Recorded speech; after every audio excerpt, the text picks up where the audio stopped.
Hello everyone, आयज mini ब्लॉगाचो day 237. So सकाळ फुडें बूक वाचपाक बसलेले मंदिरांचो. मागीर चावी घासली, भाकर च्या आनी ते चण्यांचे. आनी पावसान सामकें भायर बेस्ट जाल्लें, ग्रीन मज्जा येता आसलें हितून. म्हाका थंड आसता सगळें.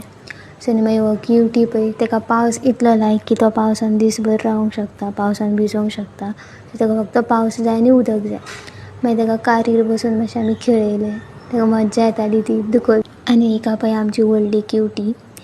सो मागीर म्हजी कामां करपाक बसलें हांव. ती बीन जातकूच मागीर भयणीक पिकअप करपाक गेलें, बट वाटेक गाडीच बंद पडली. ती बीन मदींच रस्त्यार. मागीर एकट्या बाबड्या काकान दुखयलें आमकां. सो मागीर येतना पेट्रोल बीन घातलें. कांण जातालें. सो म्हटलें जेवणाक तरी बरें आसुया म्हणून बिरयानी घेवन येयलें.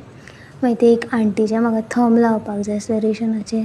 आनी ही आमची मॅडम म्हाका चाळयतालें म्हाजे व्लॉग्सांचे डायलॉग पाठ करून येवन. सो ट्युशन जातकूच मागीर रातची परत बिरयानी हाडली. हांवें हाडलेली एक्स्ट्रा. आनी ते मम्मीन कितें तरी एल्लाप्पे कशें केल्ले ते बीन खाल्ले. मागीर परत प्रिंटाचे उरलेले ते बीन काडले. आनी मागीर तो क्यूटी येयलो आमगेर परत खेळपाक. सो ताच्या वांगडा परत गाडयेर बसून खेळ्ळी आमी रातची. आनी ह्याच्या दिसाक इतलेंच. Thank you, bye.